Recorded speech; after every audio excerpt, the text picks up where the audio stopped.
नमस्कार दोस्तों, आप देख रहे हैं खबर एचपी और आइए वक्त हो गया हिमाचल प्रदेश के ताज़ा और बड़ी खबरों को जानने का। बताएंगे सभी खबरें एक एक करके एवं विस्तार से। उससे पहले आप हिमाचल प्रदेश के किस जिले से न्यूज को देख रहे हैं कमेंट बॉक्स में कमेंट करें। साथ ही सभी खबरों से अपडेट रहने के लिए चैनल को अभी सब्सक्राइब करें और बेल आइकन को जरूर दबाएं। तो दोस्तों चलिए शुरू करते हैं आज की पहली बड़ी खबरें। 500 डॉक्टरों समेत 1643 पद भरने की मंजूरी, तबादलों से रोक हटी, मानसून सत्र का शेड्यूल तय। जी हां, हिमाचल प्रदेश कैबिनेट की बैठक गुरुवार को मुख्यमंत्री जयराम ठाकुर की अध्यक्षता में शिमला में आयोजित की गई। बैठक में विभिन्न विभागों में रिक्त करीब 1643 पदों को भरने के अलावा कई बड़े फैसले लिए गए हैं। कैबिनेट ने लोगों को उनके घरों के नज़दीकी बेहतर स्वास्थ्य सेवाएं सुनिश्चित करने के लिए स्वास्थ्य विभाग में चिकित्सा अधिकारियों के 500 पदों को भरने का निर्णय लिया गया है।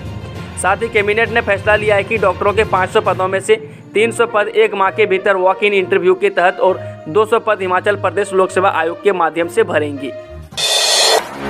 हिमाचल में पंचायती राज संस्थाओं के 217 पदों पर उपचुनाव के लिए अधिसूचना जारी, जाने पूरा शेड्यूल। जी हां, हिमाचल प्रदेश राज्य निर्वाचन आयोग ने पंचायती राज संस्थाओं के 217 पदों पर 10 अगस्त को उपचुनाव करवाने की अधिसूचना जारी कर दी है। 217 पदों में से 1 पद जिला परिषद सदस्य झागड़ी, 2 जिला शिमला, 6 पद पंचायत समिति सदस्यों, 14 प्रधान, 17 उप प्रधान और 179 पंचायत वार्ड सदस्यों के भरे जाने हैं। आपको बता दें कि 25 से 27 जुलाई तक नामांकन पत्र भरे जाएंगे। 28 जुलाई को नामांकन पत्रों की जांच होगी। इच्छुक प्रत्याशी 30 जुलाई को दोपहर बाद 3 बजे तक नामांकन पत्र वापस ले सकते हैं। इसी दिन स्वतंत्र चुनाव चिन्ह आवंटित होंगी। उम्मीदवारों को उनकी पसंद का चिन्ह नहीं मिलेगा। एचआरटीसी बसों में महिलाओं को ऑनलाइन बुकिंग पर मिलेगी 50% छूट। जी हां, हिमाचल पथ परिवहन निगम प्रबंधन की बसों में महिलाओं को अब ऑनलाइन बुकिंग पर भी किराए में 50% छूट मिलेगी। निगम प्रबंध निदेशक ने ऑनलाइन टिकट बुकिंग करवाने वाली महिलाओं की सहूलियत के लिए अब पोर्टल पर इसे अपडेट करने के निर्देश जारी कर दिए हैं, जिससे अंतर राज्य सफर तय करने वाली महिलाओं को सरकार की योजना का लाभ मिलेगा। गुरुवार को हिमाचल पथ परिवहन निगम के प्रबंधन निदेशक इस संबंध में निर्देश जारी किए हैं। नर्सरी केजी के 50,000 बच्चों के लिए तैयार होगी नई पाठ्यक्रम सामग्री। जी हां, प्रदेश के सरकारी स्कूलों में पढ़ने वाले नर्सरी और केजी कक्षा के 50,000 बच्चों के लिए नई पाठ्य सामग्री तैयार करने का काम शुरू हो गया है। समग्र शिक्षा के राज्य परियोजना कार्यालय में 4 दिन के लिए शिक्षा विभाग और राष्ट्रीय स्तर की स्वयंसेवी संस्था प्रथम के चयनित 30 शैक्षणिक विशेषज्ञ जुट गए हैं। प्री प्राइमरी शिक्षण पाठ्यक्रम और कार्य योजना की समीक्षा और निर्माण कार्यशाला राज्य परियोजना कार्यालय की ओर से 15 जुलाई तक लगेगी। हिमाचल प्रदेश के 5528 सरकारी स्कूलों में प्री प्राइमरी कक्षाएं चलाई जा रही है। वर्ष 2018 से प्री प्राइमरी कक्षाओं को प्रदेश के सरकारी स्कूलों में शुरू किया गया है। एचपीयू बीकॉम अंतिम वर्ष का परिणाम घोषित, डीएवी कांगड़ा की अंकिता ने किया टॉप। जी हां, हिमाचल प्रदेश विश्वविद्यालय शिमला ने बीकॉम अंतिम वर्ष का परीक्षा परिणाम घोषित कर दिया है। देर शाम घोषित किए गए परिणाम में जिला कांगड़ा के विद्यार्थियों का मेरिट में दबदबा रहा। टॉप 13 की सूची में छात्राएं ही शामिल हैं। इसमें एक भी छात्र जगह नहीं बना पाया है। बीकॉम के इस घोषित परिणाम में डीएवी कॉलेज कांगड़ा की छात्रा अंकिता ने टॉप किया है। डीएवी कॉलेज कांगड़ा की छात्रा इंसिता आनंद दूसरे, जबकि कांगड़ा जिला के डिग्री कॉलेज डलियारा की छात्र रुचि भाटिया तीसरे स्थान पर रही है। सस्ते राशन के डिपो में एमआरपी से 5% छूट में मिलेगी रोजमर्रा की ब्रांडेड वस्तुएं, बीओडी बैठक में फैसला। जी हां, हिमाचल प्रदेश के सस्ते राशन के डिपो में अब उपभोक्ताओं को एमआरपी पर न्यूनतम 5% छूट के साथ रोजमर्रा की ब्रांडेड वस्तुएं उपलब्ध होगी। वीरवार को खाद्य आपूर्ति निगम की बीओडी में यह फैसला लिया गया है। इसमें चाय, सूजी, च्यवनप्राश आटा, चावल और अन्य वस्तुएं शामिल हैं। बैठक में निगम में विभिन्न श्रेणियों के 59 पदों को भरने का फैसला लिया गया। इन पदों में 9 पद वरिष्ठ सहायक लेखा एवं जेओ के भी शामिल हैं। बैठक की अध्यक्षता खाद्य आपूर्ति मंत्री राजेंद्र गर्ग ने की। उन्होंने कहा कि डिस्काउंट पर रोजमर्रा की वस्तुएं उपलब्ध कराने के लिए सरकार ने टाटा और डाबर इंडिया के साथ एमओयू करने का फैसला लिया है।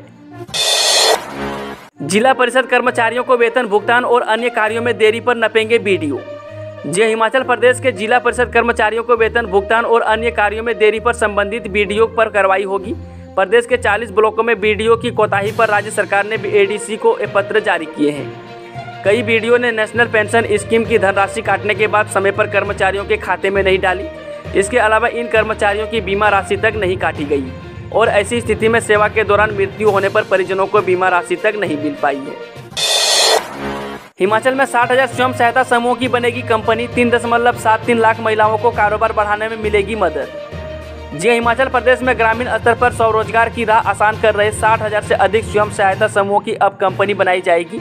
समूह से जुड़ी प्रदेश भर की 3.73 लाख महिलाओं को कारोबार बढ़ाने में नाबार्ड मदद करेगा।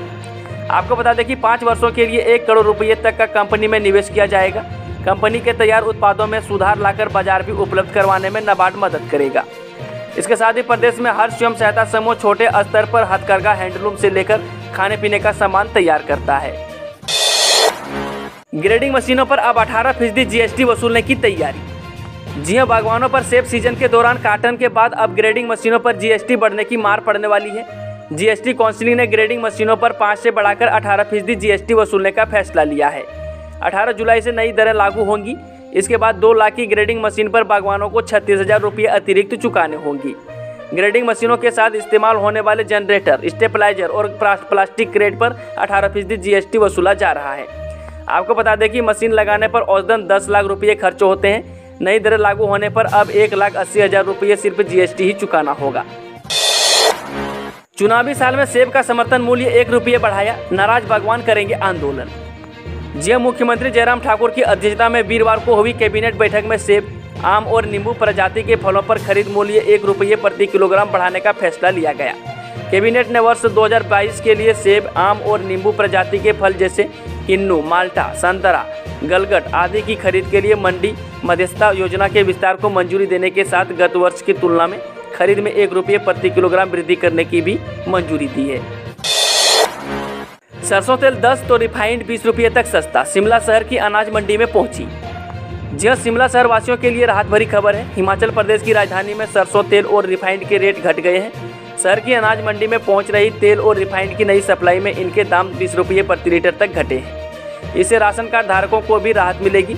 राशन डिपो में इस माह सरसों तेल और रिफाइंड न मिलने से लोग परेशान थे। अनाज मंडी के कारोबारियों के अनुसार देश में खाद्य तेलों के दामों में गिरावट का असर अब शिमला में भी देखने को मिलेगा। अनाज मंडी में रिफाइंड तेल अब 20 रुपये प्रति लीटर तक सस्ता मिल सकता है। मेडिकल जांच में फिट श्रद्धालु ही जा सकेंगे मणि महेश यात्रा। जी मेडिकल जांच में उपयुक्त श्रद्धालु ही पवित्र मणि महेश यात्रा कर सकेंगे। चिकित्सा की ओर से प्रमाणित प्रमाण पत्र के आधार पर ही शिव भक्तों को यात्रा पर जाने की अनुमति मिलेगी। आपको बता दें कि प्रशासनिक तौर पर यह यात्रा 19 अगस्त से 2 सितंबर तक आयोजित होगी। ADM भरमौर निशांत ठाकुर की अगुवाई में SDM भरमौर असीम सूद, नायब तहसीलदार और अन्य सरकारी विभागों की टीम मणि महेश यात्रा से पूर्व व्यवस्थाओं का जायजा लेने बुधवार को भरमौर मुख्यालय पहुंची। कोरोना वायरस के वेरिएंट में बदलाव की आशंका, दिल्ली भेजे 8 सैंपल। जी हिमाचल प्रदेश में कोरोना वायरस के मामले फिर बढ़ते जा रहे हैं। अब स्वास्थ्य विभाग ने कोरोना के वेरिएंट में बदलाव की आशंका जताई है। कोरोना पॉजिटिव मरीजों के 8 सैंपल केंद्रीय अनुसंधान संस्थान कसौली जीनोम स्टडी के लिए दिल्ली की प्रयोगशाला में भेजे हैं। इन सैंपलों की 15 दिन बाद रिपोर्ट आएगी। इसके बाद ही नए वेरिएंट का पता चल सकेगा। यह सैंपल रैंडम आधार पर भेजे गए हैं।